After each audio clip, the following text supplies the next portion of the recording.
BA तृतीय वर्ष minor एवं इलेक्टिव का जो प्रश्न पत्र है उसमें 5वीं इकाई में मध्य प्रदेश के प्रमुख स्वतंत्रता संग्राम सेनानियों का नाम अंकित है। मैं एक एक कर उन पर वीडियो बना रही हूँ और आपके पढ़ने में सहायता मिले इसके लिए ये सामग्री मैं प्रस्तुत कर रही हूँ। आज मैं जो स्वतंत्रता संग्राम सेनानी को ले रही हूँ उनका नाम है टंट्या भील। भारत की आज़ादी के प्रथम स्वतंत्रता समर में अपने जीवन का बलिदान करने वाले महान स्वतंत्रता संग्राम सेनानियों में खंडवा के टंट्या भील का नाम भी आदर के साथ लिया जाता है। खंडवा की पवित्र माटी में जन्मे महारथी टंट्या भील को इतिहास के पन्नों में टंट्या मामा के नाम से जाना जाता है। ब्रिटिश हुकूमत से 24 युद्ध लड़ने वाले टंट्या भील को अंग्रेज कभी परास्त नहीं कर पाए थे और जब पकड़े भी गए तो ज़्यादा दिन कैद नहीं रख सके थे और अंततः धोखे से रक्षाबंधन के दिन बहन के घर से उन्हें गिरफ्तार करने के बाद जबलपुर जेल में कैद में रखा गया था और फिर फांसी की सज़ा सुनाई गई थी और दी भी गई थी। ऐसे वीर सपूत का जो जीवन परिचय है वो बहुत ही प्रेरणास्पद है। टंट्या भील का जन्म मध्य प्रदेश के खंडवा जिले की पंधाना तहसील में बड़दा गांव में सन 1840 ईस्वी में हुआ था।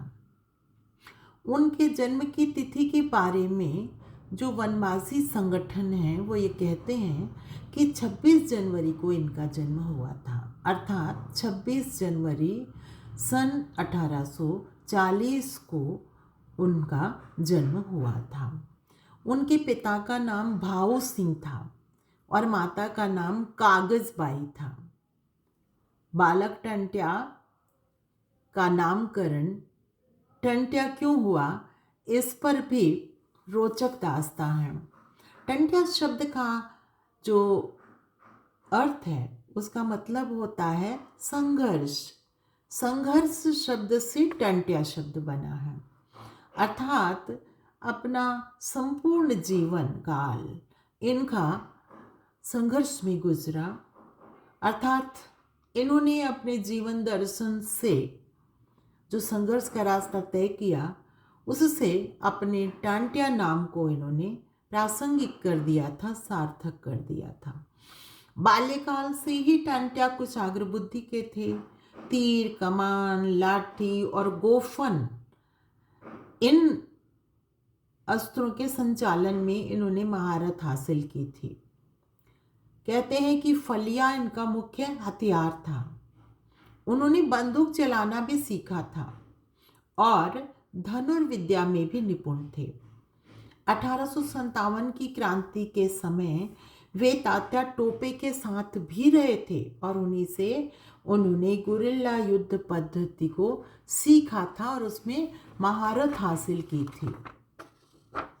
बाल्यकाल में इनके पिता भाऊ सिंह ने अपने समाज की कुल देवी जिनका नाम मिलता है आमजा माता, उनके समक्ष टंट्या को यह शपथ दिलाई थी कि वह बेटियों, बहुओं और बहनों की सदैव रक्षा करेगा और अपने जीवन काल में टंट्या ने 300 कन्याओं का विवाह संपन्न करके उस शपथ को साकार सिद्ध किया था। महिलाओं के उत्थान के लिए कार्य करने के कारण ही टंट्या को टंट्या मामा के नाम से पुकारा जाने लगा। टंट्या मामा की संज्ञा दी गई। पिता की जब मौत हो गई उसके बाद किसी जमीन के झगड़े को लेकर के मामला कोर्ट में आया और उन्हें 1 साल की सज़ा सुनाई गई। तो जब वे जेल गए और उन्होंने वहाँ पर अंग्रेज़ों के अमानवीय अत्याचार को देखा तो उनके मन में ब्रिटिश हुकूमत के विरोध का भाव वहीं से जागृत होना शुरू हो गया था। और 1857 की क्रांति के पश्चात जब देश में 1858 का अधिनियम लागू हुआ और भारत का शासन जो है ब्रिटिश साम्राज्य ने अपने हाथ में ले लिया, तो भारत में तरह तरह के कानून भी लागू होने लगे। ऐसी स्थिति में 1858 ईस्वी में उन्होंने वनवासियों और पीड़ितों को एकत्रित किया और अंग्रेजों के खिलाफ आंदोलन छेड़ा। 1876 ईस्वी से उनका विधिवत विरोध अंग्रेजी सरकार के खिलाफ दिखना शुरू हो गया था। 20 नवंबर 1878 को उन्हें धोखे से पकड़ा गया और खंडवा जेल में डाल दिया गया था। लेकिन 24 नवंबर 1878 को वे अपने साथियों के साथ दीवार लांघकर जेल से बाहर आ गए थे और इसके बाद उन्होंने अपने संगठन को मजबूत बनाया था। ऐसा कहा जाता है कि उनके क्रांतिकारी साथियों में बिजानिया, दौलिया, मोडिया और हिरिया ये 4 प्रमुख थे, जिनके साथ टांटिया ने ब्रिटिश सरकार के खिलाफ क्रांतिकारी कार्य किए, समानांतर सरकार बनाई और लगभग 1700 गांवों में उन्होंने सरकार चलाना प्रारंभ भी कर दिया था। उन्होंने जिस पुलिस का गठन किया था उसका नाम उन्होंने टांटिया पुलिस रखा था और चलित न्यायालय बनाए थे जिनमें स्थान स्थान पर जाकर के न्यायदान किया जाता था। ऐसा कहा जाता है कि लगभग 12 वर्षों तक टांटिया ने समानांतर सरकार को जारी रखा, वो कार्य करती रही और ब्रिटिश सरकार की नाक में दम करने का कार्य टांटिया ने किया था। जब ब्रिटिश सरकार को टांटिया पर नियंत्रण करना मुश्किल हो गया तो उसने एक स्पेशल टास्क फोर्स बनाई और उस स्पेशल टास्क फोर्स का कमांडर एस ब्रुक को नियुक्त किया। कहा जाता है कि टांटिया और ब्रुक के बीच जब भिड़ंत हुई थी तो उसमें टांटिया ने एस ब्रुक की नाक काट ली थी। महारथी टांटिया ने अंग्रेजी सरकार से 24 बार युद्ध लड़े थे और हर बार जीत हासिल की थी। वे अंग्रेजों और मालगुजारों के घरों को, कोषों को लूटते थे और उनसे जो धनराशि एकत्रित करते थे उसका गरीबों में वितरण कर देते थे। अकाल के समय भी किसी को भी भूखों मरने की नौबत नहीं आई थी क्योंकि टांटिया ने उन्हें अन्न धन वितरित किया था। एक बार टांटिया और बिजानिया को इसी लूट के कारण गिरफ्तार कर जबलपुर सेंट्रल जेल में लाया गया था, परंतु इस बार भी ये जेल से भाग निकले थे। परंतु कुछ दिनों बाद बिजानिया, दौलिया, मोडिया और हिरिया को ब्रिटिश सरकार ने पकड़ लिया था और फांसी की सजा दे दी थी। इसीलिए टांटिया का ये जो संगठन था वो धीरे धीरे कमजोर पड़ता चला गया। यद्यपि टांटिया को अभी भी गिरफ्तार नहीं किया जा सका था, लेकिन एक बार अंग्रेजों ने छल पूर्वक उन्हें पकड़ने की योजना बनाई। हुआ यह कि अंग्रेजों ने टांटिया की मुंह बोली बहन के पति गणपति से सहयोग लिया और गणपति ने उन्हें पकड़वाने में मदद की। कैसे? 11 अगस्त 1889 को रक्षाबंधन के दिन जब टांटिया अपनी मुंह बोली बहन से राखी बंधवाने के लिए आए, उन्हें पकड़कर अंग्रेजों के हाथों सौंप दिया गया और फिर उन्हें पहले तो खंडवा की जेल में रखा गया, फिर उन्हें जबलपुर की सेंट्रल जेल में स्थानांतरित कर दिया गया। जबलपुर के सत्र न्यायालय में टांटिया पर विभिन्न आपराधिक मामलों के साथ साथ देशद्रोह का मुकदमा चलाया गया। जब उन्हें जबलपुर जेल लाया गया था तो हजारों लोग उनके दर्शनार्थ जबलपुर पहुंचे थे, इसलिए ब्रिटिश सरकार भयभीत हो गई थी और जबलपुर में कर्फ्यू लगा दिया गया था।